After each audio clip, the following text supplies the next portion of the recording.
ഇന്ത്യയുടെ അതിർത്തിയിൽ നിന്നും ഏറ്റവും കുറഞ്ഞത് 60 കിലോമീറ്ററെങ്കിലും അകലെ സ്ഥിതി ചെയ്യുന്ന ലാഹോർ പട്ടണത്തിലെ ചൈനീസ് നിർമ്മിതമായിട്ടുള്ള ഡിഫൻസ് സിസ്റ്റം HQ-9 ഇന്ത്യ വിദഗ്ധമായിട്ട് തന്നെ ഡ്രോണുകൾ ഉപയോഗിച്ച് നശിപ്പിച്ചു. എങ്ങനെയാണ് ഇന്ത്യക്ക് കൃത്യം അവിടെ തന്നെ ചൈനീസ് നിർമ്മിതമായിട്ടുള്ള HQ-9 ഉണ്ടെന്ന് മനസ്സിലാക്കാൻ സാധിച്ചു? തീവ്രവാദികൾ നിൽക്കുന്ന ഓരോ സ്ഥലങ്ങളും കൃത്യമായിട്ട് തന്നെ സ്പോട്ട് ചെയ്ത് അവിടേക്ക് തന്നെ എങ്ങനെയാണ് നമുക്ക് നമ്മുടെ മിസൈലുകളെയും ഡ്രോണുകളെയും അയക്കാൻ സാധിക്കുന്നത്? മുൻപ് തന്നെ നമുക്ക് കൃത്യമായിട്ടുള്ള ധാരണയുണ്ട് പാകിസ്ഥാനിൽ എന്താണ് സംഭവിക്കുന്നത്, എവിടെയാണ് തീവ്രവാദികളുള്ളത്, അവരുടെ നേതാക്കന്മാർ ഏതൊക്കെ കെട്ടിടങ്ങളിലാണ് താമസിക്കുന്നതെന്ന്. ഇതൊക്കെ എങ്ങനെയാണ് ഇന്ത്യക്ക് മനസ്സിലാക്കാൻ സാധിക്കുന്നത്? ഇന്ത്യയുടെ അതിർത്തി എന്നുള്ള ദൂരമാണ് ഞാൻ പറഞ്ഞത്. നമ്മുടെ പ്രധാനപ്പെട്ട വ്യോമയാനങ്ങളും അതുപോലുള്ള ഹെഡ്ക്വാർട്ടേഴ്സും ഒക്കെ സ്ഥിതി ചെയ്യുന്നത് കൃത്യം അതിർത്തിയിലൊന്നുമല്ല, അവിടെ നിന്നും അല്പം മാറിയിട്ടാണ്. എങ്ങനെ പാകിസ്ഥാനിൽ പോകാതെ ഈ കാര്യങ്ങളെക്കുറിച്ചുള്ള വ്യക്തമായിട്ടുള്ള ധാരണ നമുക്ക് കിട്ടി? അതിന് നമ്മളെ സഹായിച്ചത് 7-ലധികം വരുന്ന നമ്മുടെ അതിവിദഗ്ധമായിട്ടുള്ള സ്പൈ സാറ്റലൈറ്റുകളുടെ സാന്നിധ്യമാണ്. ഇതിൽ മിക്കതും ഇന്ത്യയുടെ മാത്രം ടെക്നോളജി കൊണ്ട് നിർമ്മിച്ചിട്ടുള്ള അതിനൂതനമായിട്ടുള്ള റഡാർ സാങ്കേതികവിദ്യയിൽ പ്രവർത്തിക്കുന്ന സ്പൈ സാറ്റലൈറ്റുകളാണ്. ഈ സാറ്റലൈറ്റുകൾ എങ്ങനെയാണ് പ്രവർത്തിക്കുന്നത്? എങ്ങനെയാണ് അവിടെയുള്ള ഡേറ്റ കൂരിരുട്ടിൽ പോലും മോശമായിട്ടുള്ള കാലാവസ്ഥയിൽ പോലും നമുക്ക് സ്വീകരിക്കാൻ സാധിക്കുന്നത്? നമ്മുടെ റെക്കഗ്നൈസൻസ് സാറ്റലൈറ്റുകളെ അല്ലെങ്കിൽ സ്പൈ സാറ്റലൈറ്റുകളെ രണ്ടായി വിഭജിക്കാം. ഒന്ന് റഡാർ സാങ്കേതികവിദ്യയിൽ പ്രവർത്തിക്കുന്ന സാറ്റലൈറ്റുകൾ, മറ്റൊന്ന് ഒപ്റ്റിക്കൽ സാങ്കേതികവിദ്യയിൽ പ്രവർത്തിക്കുന്ന സാറ്റലൈറ്റുകൾ. ഇതിൽ ഏറ്റവും കൂടുതൽ പ്രാധാന്യം അർഹിക്കുന്നത് റഡാർ സാങ്കേതികവിദ്യയിൽ പ്രവർത്തിക്കുന്ന സാറ്റലൈറ്റുകളാണ്. കാരണം രാത്രിയിൽ പോലും കൃത്യമായിട്ടുള്ള വിവരങ്ങൾ നമുക്ക് അവിടെ നിന്നും നേടിയെടുക്കാൻ സാധിക്കുന്നതാണ്. അതിനുവേണ്ടി നമ്മളെ സഹായിക്കുന്നത് SAR സാങ്കേതികവിദ്യയാണ്. സിന്തറ്റിക് അപ്പാർച്ചർ റഡാർ എന്നാണ് അതിൻ്റെ പൂർണ്ണമായിട്ടുള്ള രൂപം. സാറ്റലൈറ്റുകൾ ഭൂമിയിലേക്ക് നിരന്തരമായിട്ട് റഡാർ സിഗ്നലുകളെ അയച്ചുകൊണ്ട് തന്നെ ഇരിക്കും.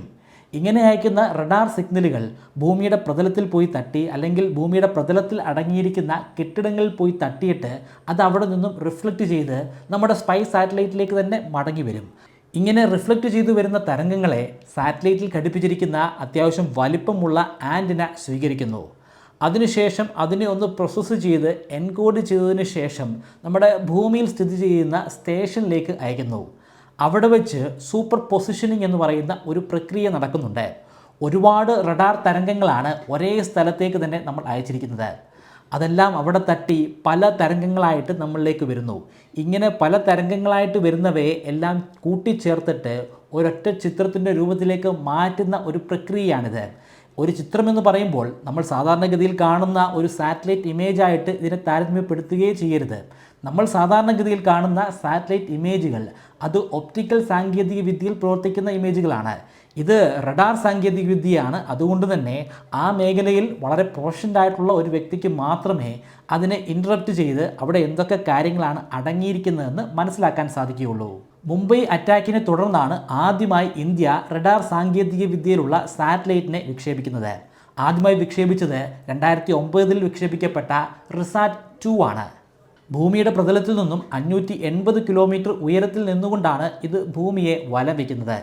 എല്ലായ്പ്പോഴും പാകിസ്ഥാനെ മാത്രം നിരീക്ഷിച്ചുകൊണ്ടിരിക്കുന്ന ഒരു തരത്തിലുള്ള സാറ്റലൈറ്റ് അല്ലിത്. ഇത് സോളാർ സിങ്ക്രണസ് അല്ലെങ്കിൽ സൺ സിങ്ക്രണസ് ഓർബിറ്റിലുള്ള സാറ്റലൈറ്റ് ആണ്. ഏകദേശം നമ്മുടെ ധ്രുവ പ്രദേശത്തോട് ചേർന്നാണ് ഇത് വലം വയ്ക്കുന്നത്. അതുകൊണ്ട് തന്നെ നിരന്തരമായിട്ട് ഇത് പാകിസ്ഥാനെ നിരീക്ഷിക്കുന്നില്ല.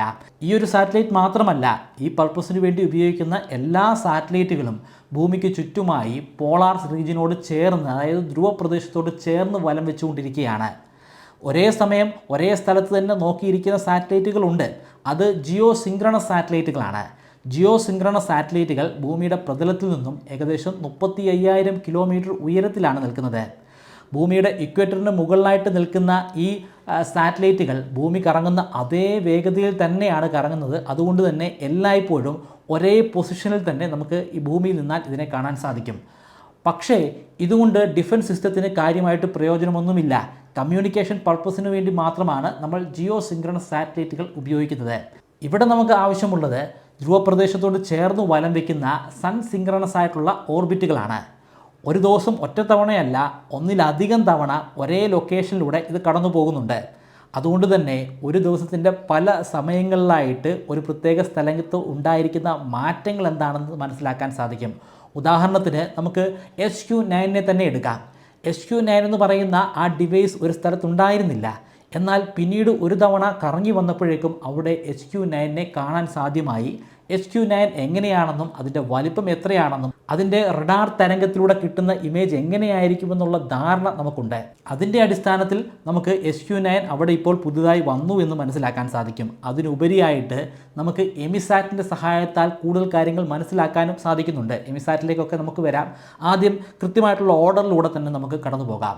രണ്ടാമതായി നമ്മൾ വിക്ഷേപിച്ചത് റിസാറ്റ് 2B ആയിരുന്നു.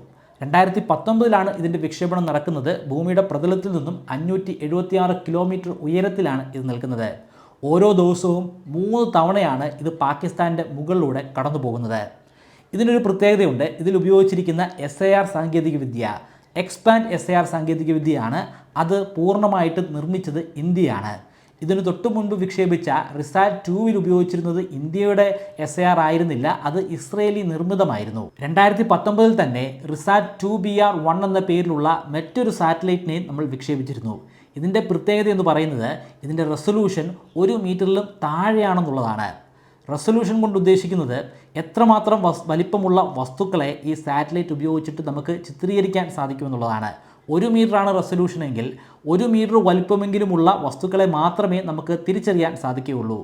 അപ്പോൾ 2019 വിക്ഷേപിച്ച ഈ സാറ്റലൈറ്റിന് 1 മീറ്ററിലും താഴെ വലിപ്പമുള്ള കുറേ കൂടെ കോമ്പാക്റ്റ് ആയിട്ടുള്ള ഡിവൈസുകളെ പോലും തിരിച്ചറിയാൻ സാധിക്കും. ഇതിനു മുൻപ് വിക്ഷേപിച്ച സാറ്റലൈറ്റുകൾക്കൊക്കെ 1 മീറ്ററിൻ്റെ റെസൊല്യൂഷൻ മാത്രമേ ഉണ്ടായിരുന്നുള്ളൂ. 2020 റിസാറ്റ് 2BR-2 എന്ന പേരിൽ മറ്റൊരു സാറ്റലൈറ്റിനെ വിക്ഷേപിച്ചു.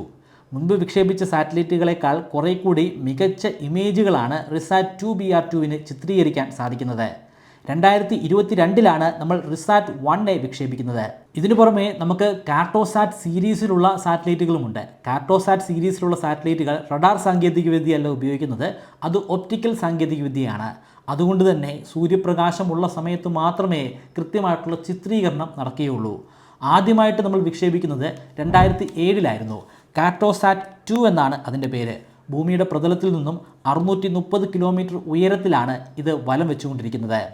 2016 കാർട്ടോസാറ്റ് 2CA നമ്മൾ വിക്ഷേപിച്ചു. ഇതിന് 1 മീറ്ററിലും താഴെ വലിപ്പമുള്ള വസ്തുക്കളെ തിരിച്ചറിയാൻ സാധിക്കും. 2017 കാർട്ടോസാറ്റ് 2D വിക്ഷേപിക്കുന്നത്. വളരെ മികച്ച ഒപ്റ്റിക്കൽ റെസൊല്യൂഷനുള്ള ചിത്രങ്ങളാണ് ഇവയ്ക്ക് ചിത്രീകരിക്കാൻ സാധിക്കുന്നത്. പിന്നീട് 2017 നമ്മൾ കാർട്ടോസാറ്റ് 2EA വിക്ഷേപിക്കുകയുണ്ടായി. 2019 വളരെ നിർണായകമായിട്ടുള്ള എമിസാറ്റിനെ വിക്ഷേപിക്കുന്നത്. ഭൂമിയുടെ പ്രതലത്തിൽ നിന്നും 748 കിലോമീറ്റർ ഉയരത്തിൽ നിന്നുകൊണ്ടാണ് ഇത് ഭൂമിയെ വലം വെച്ചുകൊണ്ടിരിക്കുന്നത്. ഇതിൻ്റെ പ്രത്യേകത എന്ന് പറയുന്നത് ഇതിന് ഇലക്ട്രോണിക് സിഗ്നൽ ഇൻ്റലിജൻസ് ഉണ്ടെന്നുള്ളതാണ്. ഇപ്പോൾ HQ-9 നശിപ്പിച്ചിട്ടുണ്ടെങ്കിൽ അതിൻ്റെ പ്രധാനപ്പെട്ട കാരണക്കാരൻ ഈ എമിസാറ്റാണ്. കാരണം RF തരംഗങ്ങളെ സൃഷ്ടിക്കാൻ സാധിക്കുന്ന വലിയ ഇലക്ട്രോണിക് ഡിവൈസുകളെ വളരെ അനായാസമായിട്ട് എമിസാറ്റിന് തിരിച്ചറിയാൻ സാധിക്കുന്നതാണ്. HQ-9 എന്ന് പറയുന്നത് ശത്രു രാജ്യങ്ങളുടെ മിസൈലുകളെ നശിപ്പിക്കാൻ കെൽപ്പുള്ള ഒരു മിസൈൽ ഡിഫൻസ് സിസ്റ്റമാണ്. ഇതിന് തീർച്ചയായിട്ടും റേഡിയോ തരംഗങ്ങളെ സൃഷ്ടിക്കാൻ സാധിക്കണം. അതിലൂടെ മാത്രമാണ് ആകാശത്തെ ഒന്ന് സ്കാൻ ചെയ്ത് അതുവഴി കടന്നു പോകുന്ന ഡ്രോണുകളെയും മറ്റ് മിസൈലുകളെയും ഒക്കെ തിരിച്ചറിയാൻ കഴിയുന്നത്.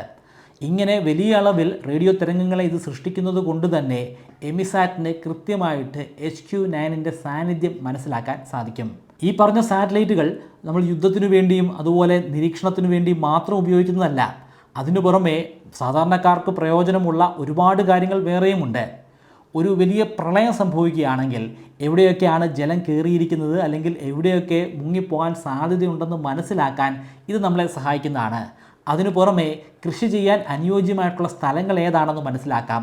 നിലവിൽ ചെയ്തുകൊണ്ടിരിക്കുന്ന കൃഷിയിടങ്ങളിൽ എങ്ങനെയാണ് അതിൻ്റെ കൃഷി പുരോഗമിക്കുന്നതെന്ന് മനസ്സിലാക്കാൻ സാധിക്കും. ഉൾവനങ്ങളിൽ നിയമവിരുദ്ധമായി ആരെങ്കിലും വലിയ തോതിൽ മരങ്ങൾ വെട്ടി നശിപ്പിക്കുന്നുണ്ടോ എന്ന് നമുക്ക് മനസ്സിലാക്കാൻ സാധിക്കും. അർബൻ പ്ലാനിങ്ങിന് ഇത് വളരെയധികം പ്രയോജനപ്രദമാണ്.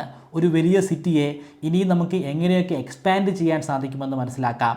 പുതുതായിട്ട് ഏതെങ്കിലും ഒരു ആർമി പ്രോജക്റ്റുകൾ തുടങ്ങുകയാണെങ്കിൽ അതിൻ്റെ കെട്ടിട സമുച്ചയങ്ങൾ എവിടെയാണ് നിർമ്മിക്കാൻ സാധിക്കുന്നതെന്ന് മനസ്സിലാക്കാം. അങ്ങനെ അനേകം സാധ്യതകളാണ് ഇത് തുറന്നു വയ്ക്കുന്നത്. കാലാവസ്ഥ പഠനങ്ങൾക്ക് വേണ്ടി നമ്മൾ ഇത് ഉപയോഗിക്കുന്നുണ്ട്. സാധാരണക്കാരുടെ ആവശ്യങ്ങൾക്ക് നേരിട്ട് പ്രയോജനപ്രദമാകുന്ന കാര്യങ്ങൾ ഇത് ചെയ്തു തരുന്നുണ്ട്. സാധാരണക്കാരുടെ സംരക്ഷണത്തിന് ആവശ്യമായിട്ടുള്ള ഡിഫൻസ് സിസ്റ്റം പ്രദാനം ചെയ്യുന്നതിലും ഈ സ്പൈ സാറ്റലൈറ്റുകൾക്ക് അല്ലെങ്കിൽ റെക്കഗ്നൈസൻസ് സാറ്റലൈറ്റുകൾക്ക് വലിയ പ്രാധാന്യമുണ്ട്. ഇതിൻ്റെ എല്ലാം ക്രെഡിറ്റ് നമ്മൾ കൊടുക്കേണ്ടത് ഇസ്രോയ്ക്കാണ്. ഇസ്രോ ഓരോ പ്രോജക്റ്റുകൾ ചെയ്യുമ്പോഴും പലപ്പോഴും ആളുകൾ പറയുന്നതാണ് ഇതുകൊണ്ട് സാധാരണക്കാരന് ഒരു പ്രയോജനവുമില്ലെന്ന്. ശരിക്കും പറഞ്ഞാൽ ഇസ്രോ ചെയ്യുന്ന കാര്യങ്ങൾക്കാണ് സാധാരണക്കാരന് നേരിട്ട് പ്രയോജനം ലഭിക്കുന്നത്. ആ പ്രയോജനങ്ങളെക്കുറിച്ചാണ് ഞാനിപ്പോൾ പറഞ്ഞത്.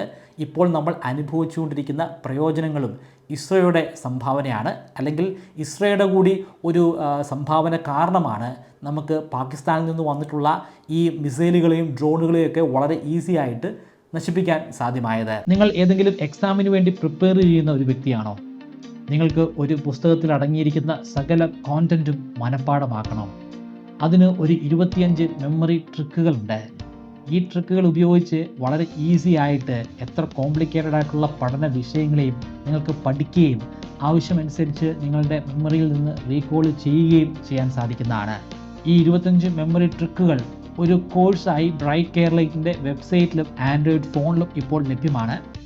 3000 രൂപയാണ് കോഴ്സിൻ്റെ ഫീ. എന്നാൽ ഇപ്പോൾ രജിസ്റ്റർ ചെയ്യുകയാണെങ്കിൽ നിങ്ങൾക്ക് 20% ഡിസ്കൗണ്ട് ലഭിക്കുന്നതാണ്. അതിനുവേണ്ടി സ്ക്രീനിൽ കാണുന്നത് പോലെ MBK20 എന്ന പ്രൊമോ കോഡ് ഉപയോഗിക്കുക. ഡിസ്ക്രിപ്ഷനിലും ഫസ്റ്റ് കമൻറ്റിലും ഞാൻ ലിങ്ക് കൊടുക്കാം. താല്പര്യമുള്ളവർ ഇപ്പോൾ തന്നെ ചെക്കൗട്ട് ചെയ്യുക. ഇതുമായി ബന്ധപ്പെട്ട് എന്തെങ്കിലും സംശയമുണ്ടെങ്കിൽ ഇൻസ്റ്റാഗ്രാമിലൂടെയോ ഫേസ്ബുക്കിലൂടെയോ അല്ലെങ്കിൽ മെയിൽ ID ഉപയോഗിച്ചിട്ടോ എന്നോട് സംവദിക്കാവുന്നതാണ്.